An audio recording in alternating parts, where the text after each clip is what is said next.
दोस्तों टाटा स्टील की बात करें स्टॉक के अंदर आज हमें पॉजिटिव मूव दिखाई दे रहा है लेकिन बाजार में गिरावट का दौर है और आप समझ सकते हो कि आज वीकली एक्सपायरी है। इसमें हमें बहुत सारा अप डाउन देखने को मिल रहा है। बाजार में ज़्यादा करके दबाव देखने को मिल रहा है और बाजार काफ़ी ज़्यादा निगेटिव हुआ था लेकिन उसके बाद में कुछ थोड़ी सी रिकवरी भी देखने को मिल रही है। लेकिन ये बात समझ में आ रही है कि इस समय प्रॉफिट बुकिंग का मोड चल रहा है। लेकिन मेटल सेक्टर आगे क्या अच्छा और करेगा? क्या इस समय हमें टाटा स्टील में इन्वेस्टमेंट करना चाहिए? तो यहाँ पे टाटा स्टील से एक बहुत बड़ी गुड न्यूज़ निकल के आ रही है। क्या है वो गुड न्यूज़, उसको भी समझेंगे और स्टील सेक्टर को लेकर क्या संभावना है, साथ में टाटा स्टील के क्या लेटेस्ट टारगेट है उसको भी समझने की कोशिश करेंगे। वैसे अगर आप देखें तो टाटा स्टील टाटा ग्रुप की बहुत बड़ी और मजबूत कंपनी है और आने वाले समय में ये कंपनी अपनी दूसरी स्टील की जितनी कंपनियां सबको एक साथ में मर्जर करने जा रही है और एक बड़ी साइज बनने वाली है कंपनी की। उस समय इसकी प्राइस भी बहुत ज़्यादा बढ़ सकती है। एक्चुअल में ये मौका है आपके पास डीप में खरीदारी करने का, क्योंकि आने वाले समय ये प्राइस फिर से देखने को नहीं मिलेगी। पिछले 6 से 8 महीने में अगर आप देखें तो स्टील सेक्टर के शेयरों में बहुत ज़बरदस्त गिरावट हुई है। उसके पीछे ग्लोबल रीजन रहे जहाँ पे जियोपॉलिटिकल टेंशन भी था और दूसरी तरफ इन्फ्लेशन का प्रॉब्लम, और इसी वजह से स्टील सेक्टर को बहुत ज़्यादा मार पड़ी। लेकिन अब कुछ पॉजिटिव संभावना बननी शुरू हो गई है। चाइना से भी एक गुड न्यूज़ निकल के आ रही है स्टील सेक्टर के लिए। इन सारी बातों को समझेंगे इस वीडियो के माध्यम से। सबसे पहले अभी लगभग 12:30 के आसपास का टाइम है। BSE सेंसेक्स 60,626 के स्तर पर है जहाँ पे 284 पॉइंट की गिरावट है, यानी 0.47% गिरा है BSE सेंसेक्स। वैसे आज देखें तो काफ़ी बड़ी गिरावट भी हुई, लगभग 400-500 पॉइंट की गिरावट से थोड़ी सी रिकवरी देखने को मिल रही है, लेकिन दबाव बना हुआ है पूरे दिन से। निफ्टी मेटल की बात करें तो 6,585 के स्तर पे 0.50% की गिरावट है। तो मेटल सेक्टर में अभी गिरावट का दौर शुरू हो गया। पहले सुबह पॉजिटिव था लेकिन अब मेटल सेक्टर में भी थोड़ा सा दबाव देखने को मिल रहा है। लेकिन टाटा स्टील का स्टॉक अभी भी पॉजिटिव बना हुआ है। आप देख सकते हो स्टॉक की शुरुआत 109 पर हुई और दिन भर का लो 108 का था, यानी कुछ गिरावट भी देखने को मिली। लेकिन उसके बाद में फिर से अच्छी खरीदारी के दम पे स्टॉक ऊपर की तरफ चलने लगा और 111 का इसने हाई भी बनाया। फिलहाल 110 के आसपास स्टॉक ट्रेड कर रहा है जहाँ पे 0.50% की तेजी है। तो ये तेजी बहुत कम है। इसके पीछे वजह ये कि आज बाजार में काफ़ी दबाव है और मेटल सेक्टर भी फिर से ग्रीन से रेड में आया। ऐसे में यहाँ पे थोड़ा सा दबाव देखने को मिला, लेकिन जल्दी यहाँ पे खरीदारी का एक्चुअल में ये मौका समझा जा सकता है। पिछले एक साल के हिसाब से देखिए स्टॉक की परफॉर्मेंस में आपको 0.97% की गिरावट दिखाई देगी, यानी जो एक साल पहले प्राइस थी वही प्राइस पे स्टॉक अभी है। फिलहाल आपको कोई अप डाउन यहाँ पे देखने को नहीं मिलेगा। लेकिन 6 मंथ के हिसाब से स्टॉक में हमें 25% की अच्छी खासी तेजी देखने को मिल रही है। 88 के आसपास स्टॉक था 29 जून को। अगर हम 1 मंथ की बात करें तो स्टॉक में 4% की तेजी है। आप ये समझ सकते हो 106 के आसपास स्टॉक था। और या फिर 5 डेज की बात करें स्टॉक ने 4.79% की शानदार तेजी बताई है। तो स्टॉक काफ़ी अच्छा लग रहा है इस लेवल पे। वॉल्यूम में भी अच्छी खासी बढ़ोतरी आप देख सकते हो। पिछले एक महीने पहले इसका 5 करोड़ का वॉल्यूम था, 2 करोड़ की डिलीवरी उठाई गई थी। 1 वीक पहले 5 करोड़ का वॉल्यूम था, 2 करोड़ की ही डिलीवरी उठाई गई थी। और कल भी 5 करोड़ का वॉल्यूम था, 2 करोड़ की ही डिलीवरी उठाई गई थी। एक जैसे वॉल्यूम में ही काम काज हो रहा है। अभी भी बाजार शुरू है तो आज भी 5 करोड़ का वॉल्यूम हो ही जाएगा। तो कुल मिला के स्टेबल है स्टॉक, क्योंकि एक जैसे वॉल्यूम में ही काम हो रहा है, उतनी ही डिलीवरी उठाई जा रही है। अब यहाँ पे टाटा स्टील के शेयर को लेकर क्या इस समय इन्वेस्टमेंट के बारे में हमें सोचना चाहिए?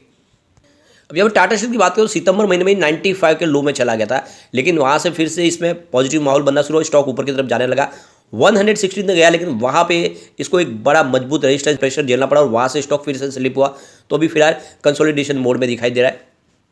अब यहाँ पे टाटा स्टील को लेकर ग्लोबल कैपिटल मार्केट्स के हिमांशु गुप्ता का कहना है कि फिलहाल जो चार्ट है वो पॉजिटिव बने हुए हैं टाटा स्टील के, और इसमें इस समय आप इसमें बाय कर सकते हैं। और जो टारगेट है वो 115 से 16 का देखने को मिल सकता है। स्टॉप लॉस फिलहाल अभी आपको इस समय 102 से 103 के आसपास लगाना है। तो यहाँ पे हिमांशु गुप्ता के हिसाब से जब तक स्टॉक 3 डिजिट में डरने की बात नहीं, स्टॉक ऊपर तक जा सकता है। और आने वाले समय जो मिड टर्म टारगेट वो 130 से 140 के दिखाई दे सकते हैं।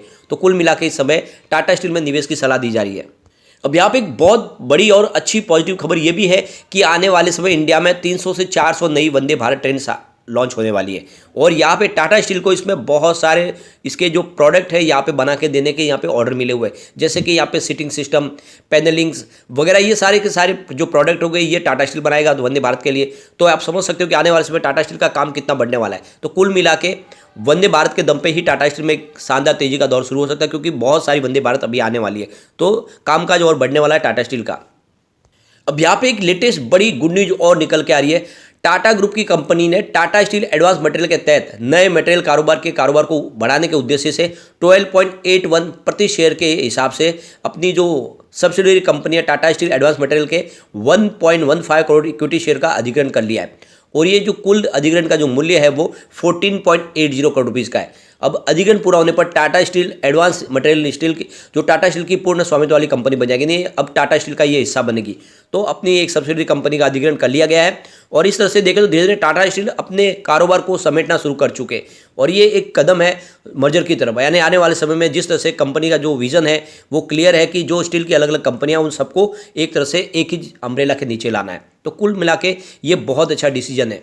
अब यहाँ पे स्टील सेक्टर को लेकर जो सबसे बड़ी पॉजिटिव खबर ये निकल के आ रही है कि आने वाले 8 तारीख से जनवरी के चाइना है वो अपनी बॉर्डर खोलने वाला है और इसका जो फायदा है वो स्टील सेक्टर को होगा, क्योंकि पिछले कई महीनों से अगर आप देखें तो चाइना से स्टील का कारोबार पूरी तरह से बंद था और ऐसे में स्टील सेक्टर को बहुत सारा दबाव झेलना पड़ा था। लेकिन अब चाइना अपने बॉर्डर खोलने वाला है और वहाँ पे कारोबारी गतिविधियाँ शुरू होगी। तो इसी वजह से एक तरह से देखें तो यहाँ पे अब स्टील सेक्टर में तेजी का दौर शुरू हो सकता है। अब यहाँ पे टाटा स्टील को लेकर एसएचजे फाइनेंस एंड सिक्योरिटीज के विरल छेड़ा ने भी यहाँ पे बाई की कॉल दिया। उनके हिसाब से टाटा स्टील में इन्वेस्टमेंट आपको करना चाहिए। विरल छेड़ा के हिसाब से आपको डिप में टाटा स्टील में खरीदारी करनी चाहिए 105 के आसपास, यानी 105 के आसपास प्राइस मिले तो आपको इसमें खरीदारी करनी चाहिए। स्टॉप लॉस आपको 100 का लगाना है, जो ऑलरेडी हमने पहले भी डिस्कस किया कि जब तक स्टॉक 3 डिजिट में ट्रेड करता रहेगा यहाँ पे ऊपर जाने की संभावना ज़्यादा होगी।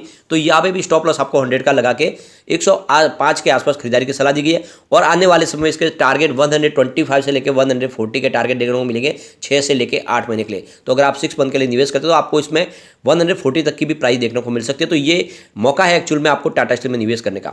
आपको पता होगा इसकी प्राइस नीचे आने की वजह थी इसके रिजल्ट में काफ़ी ज़्यादा हमें गिरावट देखने को मिली थी। क्वार्टर 2 के रिजल्ट की बात करें तो जो रिजल्ट निकल कर आया वो काफ़ी ज़्यादा डिसअपॉइंट करने वाला था। इसके पीछे वजह थी कि मेटल सेक्टर को काफ़ी ज़्यादा दबाव झेलना पड़ा ग्लोबल रीजन की वजह से। ऐसे में जो रेवेन्यू निकल कर आया था वो 59.88 थाउजेंड करोड़ का था, जहाँ पे 0.67% की ईयर ऑन बेसिस पे गिरावट देखने को मिली। नेट इनकम 1.51 थाउजेंड करोड़ रही, जहाँ पे 87.29% की ईयर ऑन बेसिस पे हमें गिरावट देखने को मिली। नेट प्रॉफिट मार्जिन 2.53% रहा, जहाँ पे 87.2% की ईयर ऑन बेसिस पे हमें गिरावट देखने को मिली। तो कुल मिला के रिजल्ट काफ़ी निराशाजनक था और इसी वजह से यहाँ पे प्राइस भी काफ़ी नीचे आई। लेकिन अगर पिछले 2-3 साल की बात करें तो लगातार बिजनेस बहुत तेज़ी से बढ़ा है कंपनी का। अगर बात करें हम मार्च 2021 की तो इनका टोटल सेल्स 1,56,477 करोड़ के आसपास था, जो लगातार बढ़ते हुए इस TTM में 2,53,414 करोड़ तक पहुँच गया है। बहुत ही शानदार बढ़ोतरी हुई है सेल्स में। इसके अलावा कंपनी का ऑपरेटिंग प्रॉफिट को देखें तो वहाँ पर भी ज़बरदस्त उछाल है।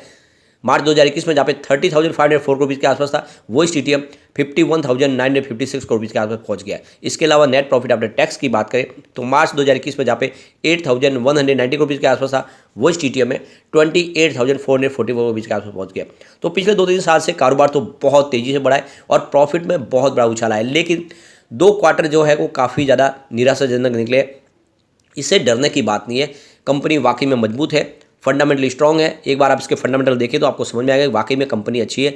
मार्केट कैप इसका 1,35,015 करोड़ का है। करंट प्राइस 111 की है। हाई इसका 139 का 52 का और लो इसका 82 का 52 वीक का। अभी आप स्टॉक का पी आप देखें तो 4.70 निकल के आ रहा है। इसकी बुक वैल्यू 88 की है। डिविडेंड भी देते कंपनी अच्छा खासा 4.62% का। इसका ROC 31.6% है और इसका ROE 42.6% है और इसकी फेस वैल्यू 1 है। तो आप ये देख ही सकते हो फंडामेंटली कंपनी काफ़ी अच्छी है और ऐसे में आपको नजरिया लॉन्ग टर्म का लेकर निवेश जरूर करना चाहिए टाटा स्टील में। तो यहाँ पे अगर आप स्टॉक को खरीद के 5 ईयर के लिए होल्ड कर लेते हैं तो आने वाले 5 ईयर में ये 1000 को फिर से टच करने की ताकत रखता है, क्योंकि स्प्लिट के पहले इसकी प्राइस 1000 के आसपास थी। फिर कंपनी ने इसको स्प्लिट किया, 10 रुपीज़ की जो फेस वैल्यू थी उसको 1 रुपीज़ में कन्वर्ट किया और इसकी प्राइस 100 तक आ गई। लेकिन आने वाले 5 साल में फिर से ये 1000 तक जा सकता है, क्योंकि कंपनी आने वाले समय अपने मेगा मर्जर प्लान के साथ आगे बढ़ रही है। तो निवेश बिल्कुल इस समय आपको कर लेना चाहिए। लेकिन फ्रेंड, कोई भी इन्वेस्टमेंट करने से पहले अपने फाइनेंशियल एडवाइजर के बारे में ले ले या अपना खुद का रिसर्च करें, क्योंकि मैंने वीडियो आपके एजुकेशनल पर्पज़ के लिए ही बनाई। वीडियो पसंद आए तो लाइक शेयर जरूर कीजिए और चैनल को सब्सक्राइब कर दीजिए। Thank you friend.